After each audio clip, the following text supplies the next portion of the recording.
ಎಲ್ರಿಗೂ ನಮಸ್ಕಾರ. ನನ್ನ ಹೆಸರು ಡಾಕ್ಟರ್ ಪಲ್ಲವಿ ಎಚ್ಎಂ ಅಂತ ಹೇಳಿ ತೋಟಗಾರಿಕಾ ವಿಜ್ಞಾನಗಳ ವಿಶ್ವವಿದ್ಯಾಲಯ ಬಾಗಲಕೋಟೆಯಲ್ಲಿರುವಂತಹ ಬೀಜ ಘಟಕದಲ್ಲಿ ನಾನು ಸಹ ಪ್ರಾಧ್ಯಾಪಕಿಯಾಗಿ ಕೆಲಸವನ್ನ ಮಾಡ್ತಾ ಇದ್ದೀನಿ. ಇಂದು ನಾವು ಬಿತ್ತನೆ ಕಾಲ ಪ್ರಾರಂಭ ಆಗಿದೆ. ಹೆಚ್ಚಾಗಿ ಈರುಳ್ಳಿಯನ್ನ ಈಗ ಎಲ್ಲರೂ ಬಿತ್ತನೆ ಮಾಡ್ತಾ ಇದ್ದೀವಿ. ಸೊ ಈ ಬಿತ್ತನೆ ಮಾಡೋಕ್ಕೆ ಮೊದಲು ಯಾವ ರೀತಿಯಾದಂತಹ ನಾವು ಬೀಜೋಪಚಾರವನ್ನ ಮಾಡಬಹುದು ಅನ್ನೋದನ್ನ ಇವತ್ತು ಈಗ ಪ್ರಾತ್ಯಕ್ಷಿಕೆ ಮೂಲಕ ನಾವು ತೋರಿಸ್ಕೊಡ್ತಾ ಇದ್ದೀವಿ. ಬಹಳ ಸುಲಭವಾಗಿ ತುಂಬಾ ಕಡಿಮೆ ವೆಚ್ಚದಲ್ಲಿ ಒಂದು 10ರಿಂದ 20 ರೂಪಾಯಿ ಒಳಗಡೆ ನಾವು ವೆಚ್ಚ ಮಾಡಿದ್ರೆ ಸಾಕು, ನಾವು ಈ ಬೀಜೋಪಚಾರವನ್ನ ನಾವು ಮಾಡಬಹುದು. ಬೀಜೋಪಚಾರ ಮಾಡೋದ್ರಿಂದ ಲಾಭ ಏನು ಅಂತ ಹೇಳಿದ್ರೆ, ಮೊಳಕೆಯ ಪ್ರಾರಂಭಿಕ ಹಂತದಲ್ಲಿ ಬರುವಂತಹ ಸೊರಗು ರೋಗ ಇರಬಹುದು ಅಥವಾ ಮೊಳಕೆ ಸಾಯುವಂತ ರೋಗ ಇರಬಹುದು, ಆ ರೋಗವನ್ನು ನಾವು ಸುಲಭವಾಗಿ ತಡೆಗಟ್ಟಬಹುದು. ಈ ಬೀಜೋಪಚಾರ ಮಾಡೋದ್ರಿಂದ ಮುಂದೆ ರೋಗ ಬರದೇ ಇರೋ ಹಾಗೆ ಕೂಡ ನಾವು ನೋಡ್ಕೊಳ್ಳೋದಕ್ಕೆ ಸಾಧ್ಯ ಆಗುತ್ತೆ. ಹಾಗಾಗಿ ರೈತರು ಎಲ್ಲರೂ, ನೀವು ಅಂಗಡಿಯಿಂದ ಬೀಜ ತಂದಿದ್ರೆ ಮಾತ್ರ ಬೀಜೋಪಚಾರ ಮಾಡೋ ಅವಶ್ಯಕತೆ ಇಲ್ಲ. ಆದ್ರೆ ನೀವು ರೈತರಿಂದ ಬೀಜಗಳನ್ನ ತಂದಿದ್ರೆ ಅಥವಾ ಸ್ವಂತವಾಗಿ ನೀವೇ ಮಾಡ್ಕೊಂಡಿದ್ರೆ ದಯವಿಟ್ಟು ಕಡ್ಡಾಯವಾಗಿ ಬೀಜೋಪಚಾರವನ್ನ ಮಾಡಿ ನಂತರ ನೀವು ಬಿತ್ತನೆಯನ್ನ ಮಾಡಬೇಕಾಗುತ್ತೆ. ಬೀಜೋಪಚಾರ ಮಾಡೋದಕ್ಕೆ ಕೇವಲ 3 ಸಾಮಗ್ರಿಗಳು ಸಾಕಾಗುತ್ತೆ. ಮೊದಲನೇದಾಗಿ ಬೀಜೋಪಚಾರಕ್ಕೆ ಒಂದು ಶಿಲೀಂಧ್ರನಾಶಕವನ್ನ ನಾವು ಬಳಸಬೇಕು. ಇಲ್ಲಿ ನೋಡಬಹುದು ನೀವು, ಇದು ಬ್ಯಾವೆಸ್ಟಿನ್ ಅಂತ ಹೇಳಿ ಇದು ಶಿಲೀಂಧ್ರನಾಶಕ. ಇದು ಹಸಿರು ಬಣ್ಣದ ಲೇಬಲ್ ಅನ್ನ ಹೊಂದಿರುತ್ತೆ. ಅಂದ್ರೆ ಇದು ಸೇಫ್, ಅಂದ್ರೆ ಪರಿಸರಕ್ಕೆ ಒಂದು ಹೆಚ್ಚು ವಿಷವಲ್ಲದಂತ ಒಂದು ಔಷಧಿಯಾಗಿದೆ. ಇದನ್ನ ನಾವು ಬಳಸಬಹುದು. ಮತ್ತೆ ಬೀಜೋಪಚಾರ ಮಾಡೋದಕ್ಕೆ ನಾವು ಏನು ಬೀಜವನ್ನ ನಾವು ಬಳಸ್ತಾ ಇದೀವಿ ಅದು 1 ಎಕರೆಗೆ 2 kg ಬೀಜವನ್ನ ನಾವು ಶಿಫಾರಸು ಮಾಡಿದೀವಿ. ಇಲ್ಲಿ ನಾವು 1 kg ಬೀಜೋಪಚಾರ ಹೇಗೆ ಮಾಡೋದು ಅಂತ ತೋರಿಸ್ತಾ ಇದೀವಿ. ಮತ್ತೆ ನಮಗೆ ಮನೆಯಲ್ಲೇ ಸಿಗಬಹುದಾದಂತ ಒಂದು ಕವರ್, ಪ್ಲಾಸ್ಟಿಕ್ ಕವರ್ ಅನ್ನ ನಾವು ಬಳಸಬೇಕು. ಇಷ್ಟೇ ನಮಗೆ ಸಾಮಗ್ರಿಗಳು ನಮಗೆ ಬೇಕಾಗಿರೋದು. ಇದು ಸಂಪೂರ್ಣವಾಗಿ ಒಣ ಉಪಚಾರದಲ್ಲಿ ನಾವು ಬೀಜೋಪಚಾರವನ್ನ ಮಾಡ್ತಾ ಇದೀವಿ. ಯಾವುದೇ ರೀತಿಯಾದಂತಹ ನೀರನ್ನಾಗ್ಲಿ ಅಥವಾ ಯಾವುದೇ ರೀತಿಯ ದ್ರವ ರೂಪದಲ್ಲಿ ನಾವು ಇದನ್ನ ಏನನ್ನು ಬಳಸ್ತಾ ಇಲ್ಲ.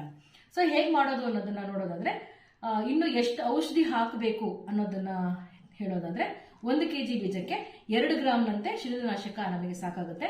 ಇಲ್ಲಿ ನೋಡಿ, ಈ ಸ್ಪೂನು, ಈ ತರ ಇಷ್ಟು ಅಳತೆಯ ಸ್ಪೂನಲ್ಲಿ ಅರ್ಧ ಚಮಚ ಅಂದ್ರೆ 2 ಗ್ರಾಮ್ನಷ್ಟು ತೂಕ ಬರುತ್ತೆ. 1 kgಗೆ ಅರ್ಧ ಚಮಚಷ್ಟು ನಾವು ಔಷಧಿನ ಹಾಕಬಹುದು. 2 kg ನಾವು ಬೀಜೋಪಚಾರ ಮಾಡಬೇಕು ಅಂದ್ರೆ ಒಂದು ಪೂರ್ತಿ ಚಮಚದಲ್ಲಿ ನಾವು ಔಷಧಿಯನ್ನ ಹಾಕಿದ್ರೆ ನಮಗೆ ಸಾಕಾಗುತ್ತೆ. ಸೊ ಇವಾಗ ನಮ್ಮ ಜೊತೆ ಕೆಲಸ ಮಾಡ್ತಿರುವಂತಹ ರೇಣುಕಾ ಅವರಿದ್ದಾರೆ. ಅವ್ರು ಯಾವ ರೀತಿ ಬೀಜೋಪಚಾರ ಮಾಡಬಹುದು ಅನ್ನೋದನ್ನ ಅವ್ರು ಮಾಡಿ ತೋರಿಸ್ತಾರೆ. ಮೊದಲನೇದಾಗಿ ಒಂದು ಕವರ್ ಅನ್ನ ನಾವು ತಗೋಬೇಕು. ಈ ಕವರಿನ ಒಳಗಡೆ 1 kg ಬೀಜ, ಅಂದ್ರೆ ಸಾಮಾನ್ಯವಾಗಿ ಕವರ್ ಹೇಗೆ ಎಷ್ಟಿರ್ಬೇಕಂದ್ರೆ 2 kg. ಇವಾಗ ನೀವು 1 kg ಉಪಚಾರ ಮಾಡ್ತಾ ಇದ್ದೀರಿ ಅಂದ್ರೆ 2 kg ಎಷ್ಟು ಹಿಡಿಯುವಂತಹ ಬೀಜ ಇಡುವಂತಹ ಕವರ್ ಅನ್ನ ನಾವು ಬಳಸಬೇಕಾಗುತ್ತೆ. ಸೊ ಈ ರೀತಿಯಾಗಿ ಬೀಜವನ್ನ ಹಾಕಿದ್ಮೇಲೆ ಬೀಜದ ಮೇಲೆ ನೀವು ಪುಡಿಯನ್ನ ಹಾಕಬೇಕು. ಗಮನಿಸಿ, ನೀವು ಯಾವುದೇ ರೀತಿಯಾದಂತಹ ಬೀಜೋಪಚಾರವನ್ನ ಮಾಡಬೇಕಾದ್ರೆ ಕಡ್ಡಾಯವಾಗಿ ಮುಖನ್ನ ಮುಚ್ಕೊಂಡಿರ್ಬೇಕು, ಉಸಿರಾಟವನ್ನ ನೀವು ಮುಚ್ಚಿರ್ಬೇಕು, ಮತ್ತೆ ಕೈ ಉಸನ್ನ ಹಾಕಿರ್ಲೇಬೇಕು. ಯಾಕೆಂದ್ರೆ ನಾವು ವಿಷವನ್ನ ನಾವೀಗ ಬಳಸ್ತಾ ಇದೀವಿ. ಹಾಗಾಗಿ ಬೀಜೋಪಚಾರ ಮಾಡುವಂತವರಿಗೆ ಯಾವುದೇ ರೀತಿಯಾದಂತಹ ಒಂದು ಅನಾರೋಗ್ಯ ಬರದೇ ಇರಬೇಕು ಅಂದ್ರೆ ಕಡ್ಡಾಯವಾಗಿ ಮುಖಗವಸು ಮತ್ತೆ ಕೈಗವಸನ್ನ ನಾವು ಬಳಸಬೇಕು. ಸೊ ಈ ರೀತಿ ಮಾಡಿದ ನಂತರ ಇದನ್ನ ಗಾಳಿ ಆಡೋ ರೀತಿಯಲ್ಲಿ ಗಾಳಿ ತುಂಬಿಸ್ಬೇಕು. ಈ ರೀತಿ ಗಾಳಿ ತುಂಬಿಸ್ಕೊಂಡು ತಿರುಗಿದ್ರೆ ಈ ತರ ಆಗುತ್ತೆ.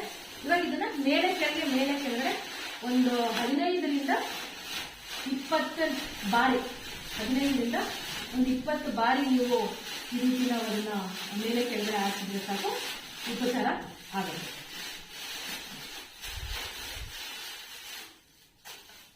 ಈಗ ಉಪಚಾರ ಮಾಡಿದರೆ ಇವಾಗ ನೀವು ನೋಡಬಹುದು ಬೀಜದ ಬಣ್ಣ ಯಾವ ರೀತಿಯಾಗಿರುತ್ತೆ ಅಂತ.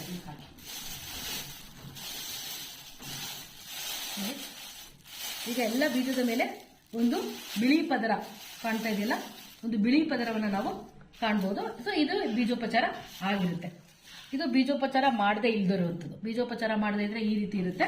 ಬೀಜೋಪಚಾರ ಮಾಡಿದ ನಂತರ ಬೀಜದ ಮೇಲೆ ಒಂದು ಬಿಳಿ ಬಣ್ಣದ ಪದರವನ್ನು ನಾವು ಕಾಣಬಹುದು. ಬಹಳ ಸುಲಭವಾಗಿ ಮಾಡಿಕೊಳ್ಳುವಂತಹ ಬೀಜೋಪಚಾರ. ದಯವಿಟ್ಟು ಎಲ್ಲರೂ ಕಡ್ಡಾಯವಾಗಿ ಬೀಜೋಪಚಾರ ಮಾಡಿ ನಂತರನೇ ನೀವು ಬಿತ್ತನೆಯನ್ನ ಮಾಡಬೇಕಾಗಿ ನಾನು ವಿನಂತಿ ಮಾಡ್ಕೊಳ್ತಾ ಇದ್ದೀನಿ. ಧನ್ಯವಾದಗಳು. ಬೀಜ ಘಟಕ, ತೋಟಗಾರಿಕಾ ವಿಜ್ಞಾನಗಳ ವಿಶ್ವವಿದ್ಯಾಲಯ, ಬಾಗಲಕೋಟೆ. ನಮಸ್ತೆ.